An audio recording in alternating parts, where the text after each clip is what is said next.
So this wing just finished, came home in May from a historic 11-month deployment. The wing logged nearly 12,000 launches across the deployment and over 5,500 flight hours in support of Operation Epic Fury alone. All of the great things that we've accomplished, you guys are the reason that we've been able to accomplish it. So thank you and welcome home. A little bit late, but welcome home. To the members of the Air Wing that just came home in May, what did the President of the United States ask you to do? Something very discreet and very specific. Number one, he asked you to ensure that we destroyed Iran's conventional military. And as we sit here today, their Navy is at the bottom of the ocean and they have no ability to project power like they did even 12 months ago. What else did he ask you to do? He asked you to destroy their nuclear program. And now, and trust me, I know because I look at the intelligence estimates, if you look at what our own intelligence says about their nuclear program, they are further away from developing a nuclear bomb than they have ever been since basically the last 20 or 30 years. And that is because of you and because of your hard work. And finally, what the President asks you to accomplish is to destroy the defense industrial base of that country, so that if they ever decided to rebuild their military or if they ever decided to rebuild that nuclear program, they would be hard-pressed to do it. And you did that exactly as well. But today, as I sit here, there are people in this country who want you to just keep going and attack the President of the United States for using the leverage that you gave him to engage in negotiation. And why do we engage in negotiation? Because of you, it's not out of weakness, but it's out of strength. We dropped some bombs a couple of days ago. You know why? Because the Iranians were shooting at commercial ships. So we dropped some bombs, we applied some leverage, and we've had free commercial transit for the last 3 days. If the Iranians try to rebuild the nuclear program, the President's got options, again, because of you. If the Iranians try to threaten their neighbors or fund terrorism, we've got options, again, because of you. But what we must never do is drop bombs just for the sake of dropping bombs. And that is what the President will never ask you to do. He'll ask you to go to war, yes, but when he asks you to go to war, he'll tell you exactly what you're going for. And I think that is what you should expect out of your political leadership. Mengadili. 1. Menyatakan terdakwa Nadiem Anwar Makarim tidak terbukti secara sah dan meyakinkan bersalah melakukan tindak pidana sebagaimana dalam dakwaan primer. 2. Membebaskan terdakwa oleh karena itu dari dakwaan primer tersebut. 3.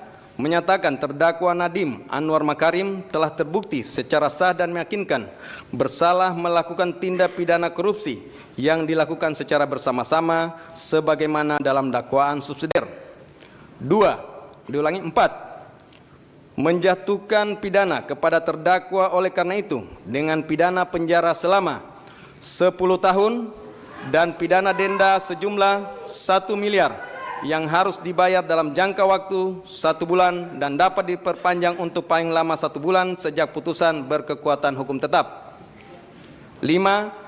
Menetapkan jika pidana denda tidak dibayar dalam jangka waktu yang telah ditentukan, kekayaan atau pendapatan terpidana dapat disita dan dilelang untuk melunasi pidana denda yang tidak dibayar, dan dalam hal hasil penyitaan dan pelelangan kekayaan atau pendapatan tidak cukup atau tidak memungkinkan untuk dilaksanakan, pidana denda yang tidak dibayar tersebut diganti dengan pidana penjara selama 190 hari. 6. Menjatuhkan pidana tambahan kepada terdakwa berupa pembayaran uang pengganti sebesar 809.597.125.000 rupiah dengan ketentuan apabila terdakwa tidak membayar uang pengganti paling lama dalam waktu 1 bulan sesudah putusan memperoleh kekuatan hukum tetap, maka harta benda terdakwa dapat disita oleh jaksa dan dilelang untuk menutupi uang pengganti tersebut, dan dalam hal terdakwa tidak mempunyai harta benda yang mencukupi untuk membayar uang pengganti, maka diganti dengan pidana penjara selama 5 tahun. 7. Menetapkan masa penangkapan dan penahanan yang telah dijalani terdakwa dikurangkan seluruhnya dari pidana yang dijatuhkan dengan ketentuan masa selama terdakwa berada dalam rumah tahanan negara diperhitungkan secara penuh, sedangkan masa selama terdakwa menjalani penahanan rumah sejak tanggal 12 Mei 2026 diperhitungkan sepertiga sesuai dengan ketentuan undang-undang.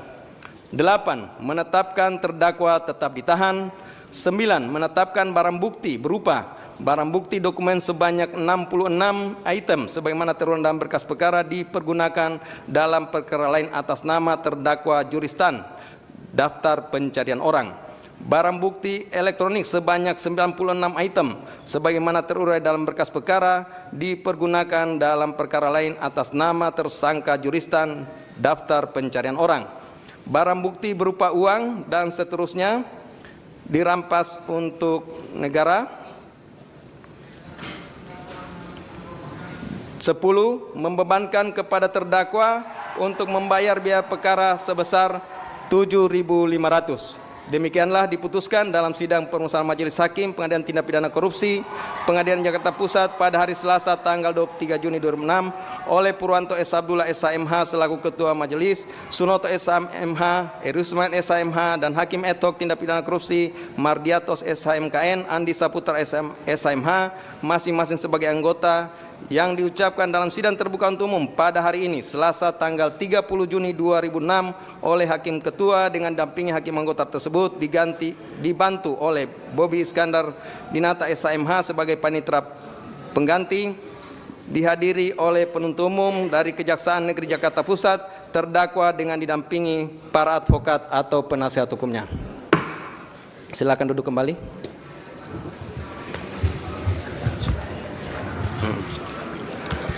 Jadi demikian ya pembacaan putusan dari Majelis Hakim. Seperti kita sama dengarkan bahwa dalam pengambilan putusan ini tidak bulat. Salah satu hakim anggota menyatakan berbeda pendapat. Ini bukanlah sesuatu kelemahan, tetapi ini adalah cerminan kebenaran dan integritas dari Majelis Hakim. Demikian terhadap putusan yang telah kami jatuhkan, baik penuntut umum, advokat, dan terdakwa mempunyai hak yang sama untuk melakukan upaya hukum jika tidak sependapat. Dan untuk putusan, di awal kami sampaikan bahwa putusan ini sudah lengkap dan akan kami serahkan besok, sudah bisa terupload untuk bisa diterima masing-masing pihak. Demikian untuk putusan hari ini nyatakan selesai dan ditutup.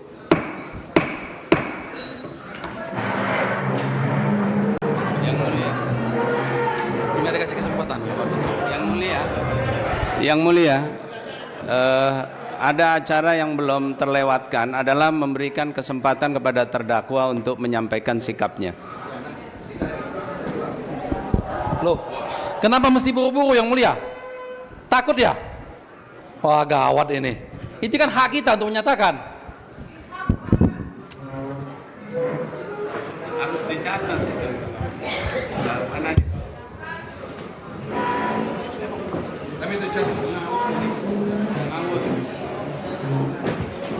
Jadi dari 100.000 peserta magang itu setelah 6 bulan 30% diantaranya itu langsung bekerja. Artinya apa? Nah, program ini juga merupakan jembatan nyata bagi mahasiswa yang baru lulus kuliah untuk dapat langsung bekerja dan langsung dapat memperoleh penghasilan. Mas Rizky, salah satu peserta magang yang sudah bekerja juga, dan tadi datang ke saya menceritakan bahwa saya adalah salah satu peserta magang dari penyangga Livanto. Kemudian sudah diterima bekerja. Orang biasa, ya kan?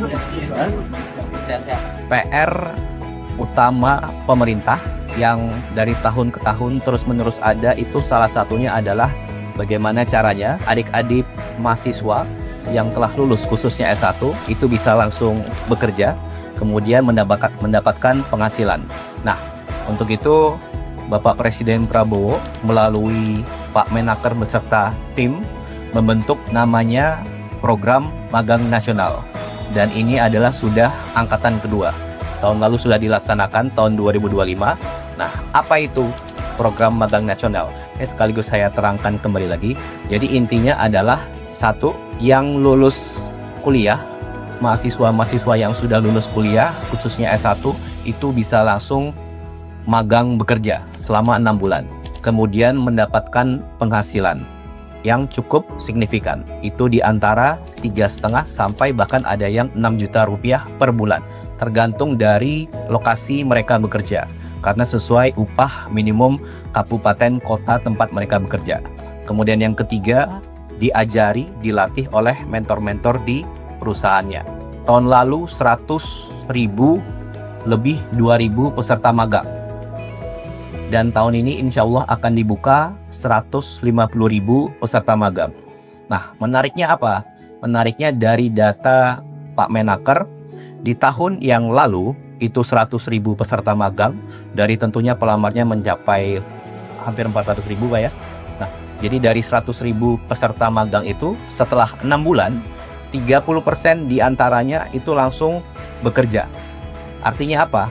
Nah, program ini juga merupakan jembatan nyata bagi mahasiswa yang baru lulus kuliah untuk dapat langsung bekerja dan langsung dapat memperoleh penghasilan. Ada tambahan juga, jadi selain dari mahasiswa yang baru lulus S1, tapi juga nanti ada beberapa yang dapat ikut program ini, yaitu dari profesi, kemudian dari saudara-saudara kita penyandang disabilitas. Jadi kalau yang sesuai data itu 30% dari 100.000 kemarin yang angkatan pertama itu langsung bekerja di perusahaan itu. Jadi sesuai data Kemenaker 30% sudah pasti langsung bekerja. Kemudian lebihnya, sisanya itu dalam waktu 2-3 bulan ini akan direkrut oleh perusahaan-perusahaan lainnya. Begitu kira-kira ya. Kemudian terima kasih kepada perusahaan-perusahaan yang BUMN, kemudian swasta, itu angkatan pertama ada 8.800 perusahaan, dan insya Allah kita harapkan di tahun ini angkatan kedua akan lebih banyak, dan tentunya semakin banyak semakin baik. Nanti untuk mekanismenya, detailnya bagaimana akan dijelaskan lebih lanjut oleh Pak Menaker, sekaligus kapan waktu pendaftarannya. Kalau tidak salah insya Allah bulan Juli, dan nanti bulan Agustus sudah bisa magang. Kemudian tadi contoh ya, ada beberapa, satu mungkin yang menarik, penghasilannya saat magang 5,5 juta rupiah. Kemudian kurang dari 2 minggu dia selesai magang, langsung diterima bekerja. Dan di gaji pertamanya itu naik menjadi hampir 7 juta. Mudah-mudahan program ini akan semakin besar, karena tahun lalu 100.000 dan tahun ini 150.000, dan insya Allah semakin bermanfaat untuk kedepannya. Untuk detail teknis pendaftarannya nanti akan dijelaskan oleh Pak Menaker. Terima kasih. Luar biasa.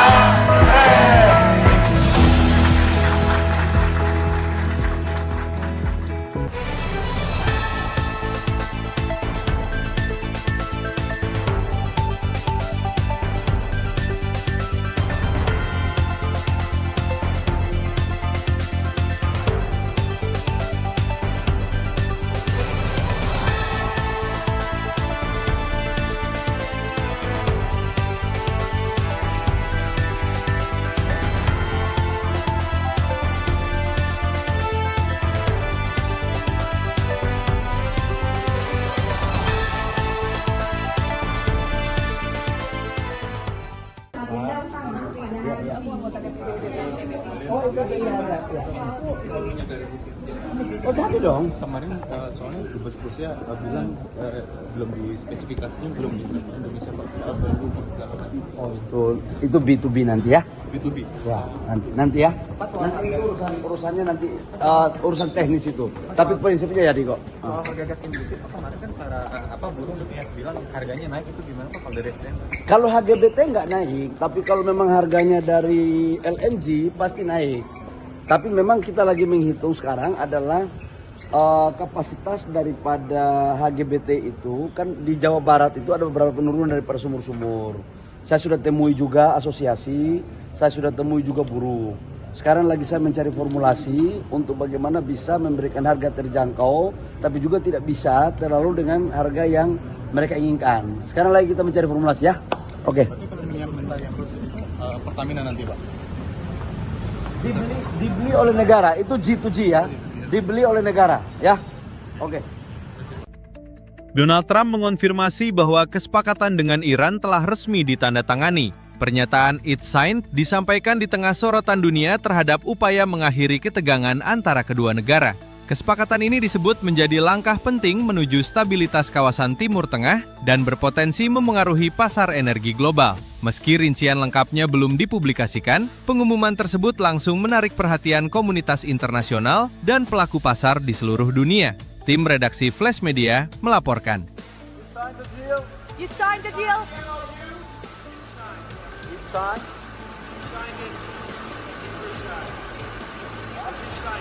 The stories made in Versailles?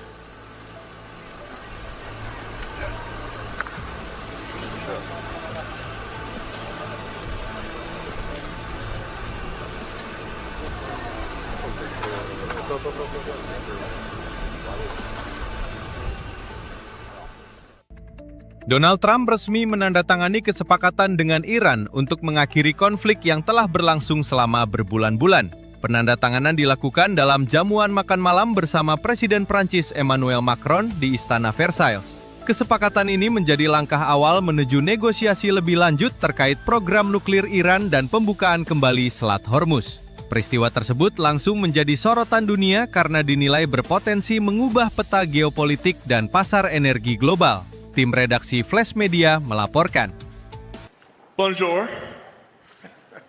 You've been clear, President Trump, the United States is not going to directly pay Iran, but the U.S. is going to let the Iranians start making billions of dollars, selling oil, accessing this reconstruction fund. Only if they're doing things right.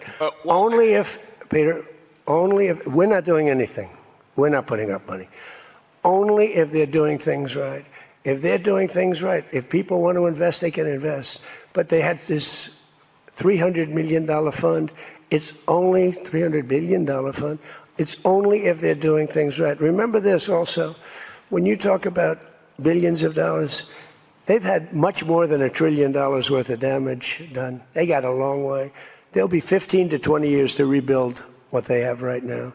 So they have to behave themselves. If they're not behaving, they get hit again. You know, they'll be hit again because we can do it very easily. It's going to take a long way for them to build back their anti-aircraft stuff. It's going to take, and you know, the other thing I want to thank China, President Xi, I was with him, and he stayed neutral, totally neutral, and I appreciate it. And I want to thank Vladimir Putin. He was very neutral. They could have made it much more difficult for us. And I want to say it. You know, somebody would say, "Oh, that's terrible. He's thinking President Xi of China." Well, let me tell you, I had a long talk with him. You know, they have shoulder weapons to knock down airplanes. That it's not like the real deal, but they're accurate. They're fairly accurate. I said, I would really appreciate you're not giving or selling any of that stuff to Iran. And you know what? For the most part, he didn't. So I just want to thank them because they made it a lot better. Can you explain, though, what the difference is between giving Iran U.S. dollars and unfreezing U.S. dollars? Well, the unfreezing, that's an easy one to answer. We have taken a lot of their money, and we have their money. We have taken their money. It's not our money. It's their money, and we froze it. At a certain point in time, I guess we're going to have to give it back. You know, if we didn't give it back, nobody would ever invest in the dollar again. If you took their money, because I thought about it, you know, I'm not the most perfect person. I said to Scott, why do we keep their money? What the hell are we giving it back to them? But, you know, people from lots of nations, some nations we don't agree with, they have their money. The dollar's become very strong under me. And they don't want to have a little conflict with somebody and end up having the United States just take their money. So if you do that, you really don't have a system. What should we expect from the second stage of the negotiation from this memorandum? I don't know. It's a 60-day period or so. I think it's going to happen fairly on time. We've been both involved. I think they're going to want to get it done.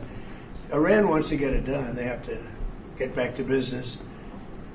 And the relationship is now normalized. So I think it's going to go pretty quickly, Steve. Could go faster. Could take longer, too, but it could go faster. There's so much interest in the text of the document. Why not release the document? Oh, I will. Why not release it? Well, before because Friday? I'd like to get a formal setting first before we do that. But I have no problem with that. It's a good document. Here's what it says. Iran will never have a nuclear weapon. That's what it says. It won't have one. To buy, to develop, they will not have a nuclear weapon. And I would say that's about 99.9% of what I wanted, because we couldn't let that happen. You couldn't let that happen.